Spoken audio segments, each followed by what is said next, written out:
Assalamualaikum warahmatullahi wabarakatuh. Para siswa kelas 10 Sematang Kumar Semarang.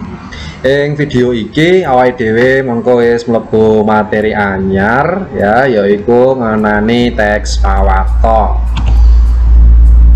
Oke, langsung wae saiki dicek kompetensi dasare. Nah, ini kompetensi dasare cah. Jadi kompetensi dasare podo ya, kaya materi-materi sadurunge ya, dibagi menjadi dua, yaitu kompetensi dasar untuk pengetahuan dan keterampilan. Kadit pengetahuan ya, bunyinya adalah menelaah teks pawarta ya. Tujuannya dengan belajar materi ini awakmu mengko diharapkan bisa ya mengidentifikasi struktur dan kaidah teks pawarta ya. Selain itu diharapkan juga kalian mampu untuk menganalisis pokok-pokok isi di dalam pawarta. Itu untuk KD pengetahuan. Kemudian untuk KD keterampilan ya, bunyinya adalah menanggapi, menulis dan menyajikan teks pawarta. Harapannya setelah nanti kalian belajar materi ini, kalian mampu untuk mengidentifikasi teknik dari pembuatan teks pawarta, dan juga kalian mampu untuk menyajikan teks pawarta tersebut secara lisan. Nah, ini sekilas bagian kompetensi dasar materi awake dhewe sing ketelu iki. Nah, lanjut, apa kuwi pawarta ya? Mungkin awakmu ono sing wis ora asing maneh karo istilah pawarta ya. Pawarta itu kalau di bahasa Indonesia dia sama dengan berita. Nah, jadi aja bingung. Pawarta iki apa to, pawarta iki apa to? Nah, pawarta itu sama dengan berita kalau di bahasa Indonesia. Nah, dene definisine ya, pawarta iku cerita utawa katerangan ya ngenani sawijining kadadean utawa peristiwa kang isih anget ya utawa anyar sing bisa uga durung dingerteni dening wong akeh. Nek diterjemahke ning bahasa Indonesia ya, berita itu adalah cerita atau keterangan mengenai suatu kejadian ya atau peristiwa yang masih baru ya, sehingga yang belum diketahui oleh orang banyak. Nah, itu nek di Indonesia kan seperti itu pengertian dari teks berita utawa pawarta ning Jawa. Nah, dene sifatnya pawarta kuwi saora-orane ana 5 sifat iki ya. Yang pertama yaitu faktual. Nah, faktual.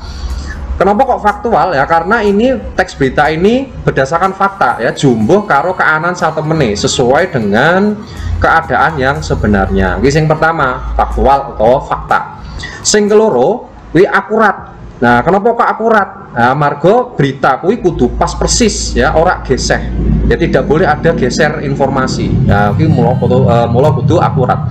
Sing ketelu objektif ya, sifat sing ketelu iku objektif, yaiku kadadean tenan ya, jadi benar-benar terjadi ya, bukan hanya sebatas dugaan, ora mung winates deduga itu dugaan.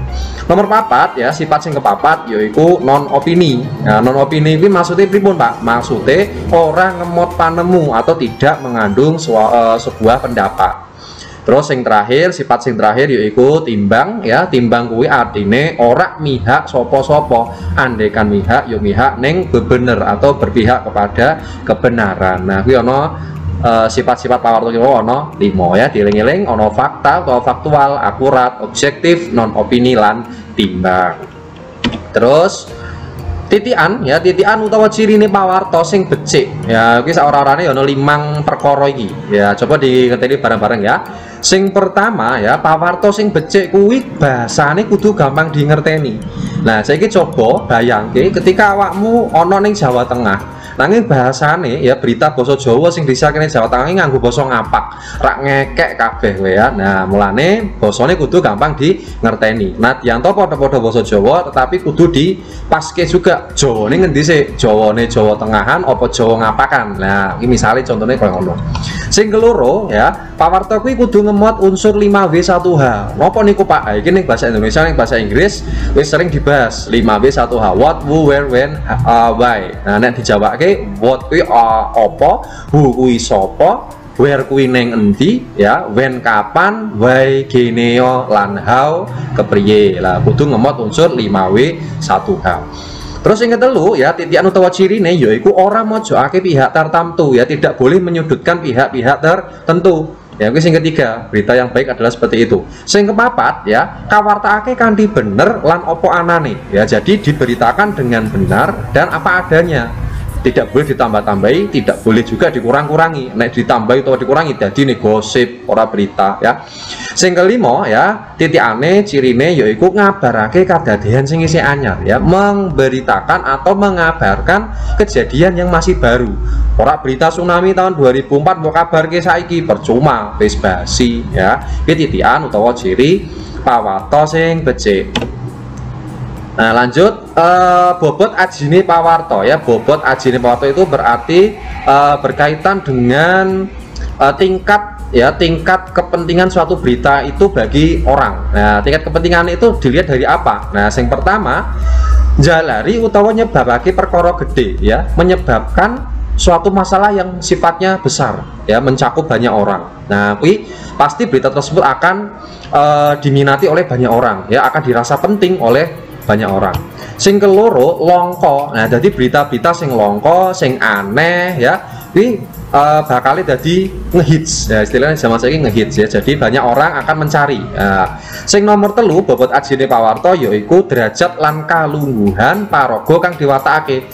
Nah ini berkaitan dengan subjek ya, siapa yang ada yang terlibat di dalam berita tersebut. Misalnya ada suatu berita ya, ada suatu berita, ketika berita tersebut, berita pertama memberitakan saya, berita kedua memberitakan Pak Ganjar ya, sama-sama memberitakan ya, tetapi yang diberitakan perbandingannya saya dengan Pak Ganjar. Nah tentu orang akan lebih banyak meminati berita tentang Pak Ganjar daripada saya. Loh saya ki sopo, saya hanya guru bahasa Jawa SMA Tengku Umar, sedangkan Pak Ganjar adalah Gubernur Jawa Tengah. Nah itu berkaitan juga dengan jabatan atau derajat dari orang yang diberitakan. Nah terus bobot aji sing kepapat yaiku cedhak karo papan panggonan ya, utawa sesambungan karo papan panggonane wong sing maca. Jadi semakin lokasi berita tersebut dekat dengan pembaca, maka seorang pembaca tersebut akan semakin tertarik. Nah pamane ono berita kecelakaan ya ning ngarep omahmu karo ning Amerika. Lah kira-kira kowe luwih tertarik ning endi? Ya tentu kamu akan lebih tertarik pada berita yang terjadi di depan rumahmu daripada berita yang terjadi kecelakaan di Amerika. Nah itu contohnya. Sing kelima ya, bobot ajine pawarta kuwi kudu anyar ya, utawa up to date. Nah, kalau saya tak contohnya mau ora berita tsunami tahun 2000 sekian mbok beritake saiki percuma ya.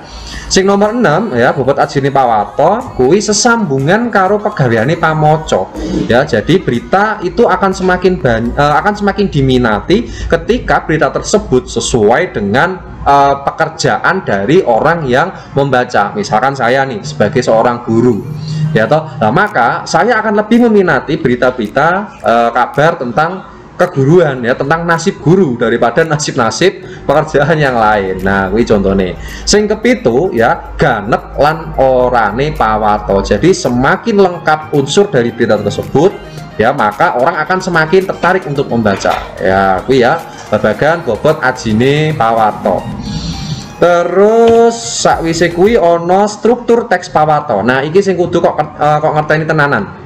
Amarga iki mengko awakmu bakal praktek gegayutan karo struktur teks pawarta iki ya. Jadi struktur teks berita ya itu setidaknya ada 4 bagian ya. Strukturnya itu ada 4 bagian. Sing pertama kuwi diarani irah-irahan ya, utawa judul. Ya setiap berita itu akan ada judulnya ya, ora njur ujug-ujug ana liputane ngono wae ya. Sing pertama paling dhuwur yaiku irah-irahan utawa judul. Nah sing nomor loro bagian yang kedua yaiku alinea pembuka ya. Alinea pembuka itu kalau di teks berita sering disebut dengan lead ya, teras pembuka itu juga bisa ya. Sing ketelu, bagian sing ketelu yaiku gembung ya, utawa blegere berita. Nah inilah informasi-informasi yang lebih detail berada di sini, atau kalau di dalam bahasa jurnalistik itu namanya adalah body ya, tubuh berita. Dan sing terakhir ya, sing pungkasan yaiku perangan panutup pawarta ya, utawa nek ning basa jurnalistik iki jenenge leg ya, utawa ekor berita itu juga bisa ya. Ini berkaitan dengan struktur teks pawarta itu ada 4, tak bal ini ya. Irah-irahan atau judul, alinea pambuka utawa lead ya, gembung utawa bleger utawa isi atau body, sing terakhir panutup ya, utawa ekor berita utawa leg. Nah ini dieling-eling ada 4 unsurnya ya, strukturnya. Nah, iki saiki akan tak bahas ya, mulai soko irah-irahan sampai mengko sing terakhir leg. Nah, sing pertama ya irah-irahan. Judul kalebu sawijining perangan pawarta kang penting ing pawarta. Nah, jadi judul ini adalah bagian yang sangat penting. Ya kenapa? Karena orang nggak akan tahu apa yang diberitakan kalau tidak ada judulnya, ya toh. Terus karakter media bisa dingerteni uga lumantar judul iki. Mula prayogane judul kudu nggunakake basa kang baku. Nah, maka dari itu judul, saking pentingnya judul, ini dia juga bisa mencerminkan karakter dari media massa tersebut. Ya. Oleh karena itu bahasa yang digunakan ya untuk menuliskan judul itu juga harus menggunakan bahasa yang baku. Ojo basa-basa prokem ya, bahasa-bahasa gaul jangan ya. Terus judul mesti mapan ono ing perangan pawarta sing paling dhuwur ya. Jadi judul itu selalu berada di bagian paling atas. Kidieling-eling.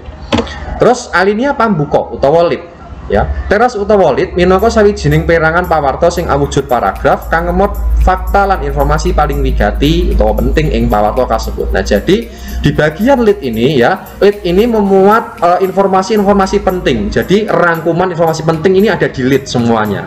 Ya.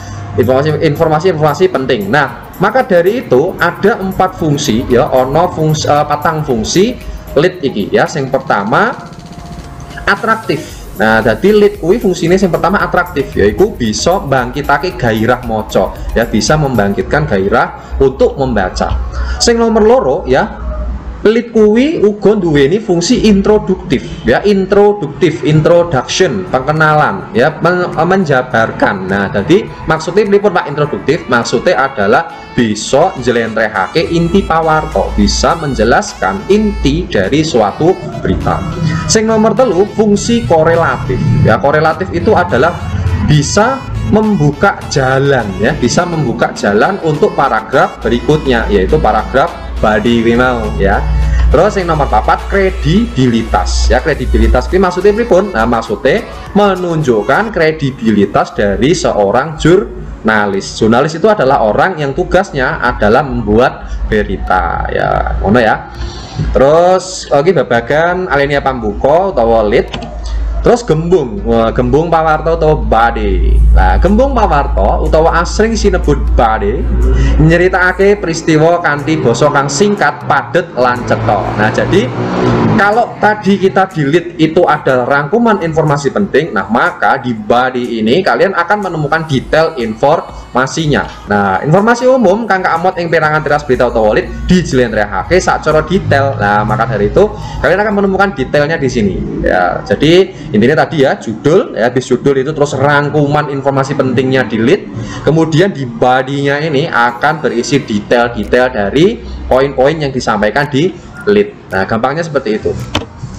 Lan sing pungkasan yaiku ana perangan sing diarani leg ya utawa panutup. Nah, panutup pawarta iki mapane mesti ana yang paling mburi. Jadi dia pasti berada di bagian paling belakang.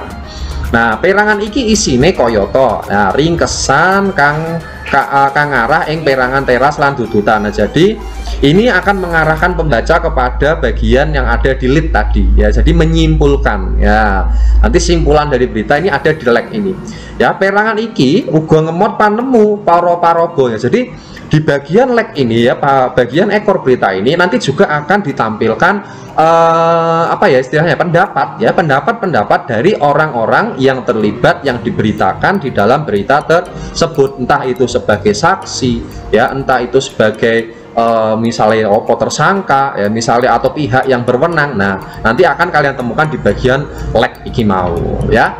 Oke. Sementara video pertama ini cukup semono. Jadi video pertama ini Pak Faris Anggo njlentrehake pengertian pawarta pi apa, strukture kepiye ya kanggo awakmu. Mengko yen isih kurang paham bisa kontak Pak Faris lewat WhatsApp. Oke, tetap semangat sinau, jaga kesehatan, tetap di rumah. Semoga kalian senantiasa diberikan kesehatan. Amin amin ya robbal alamin. Matur nuwun. Assalamualaikum warahmatullahi wabarakatuh. Kirang langkung nyuwun pangapunten.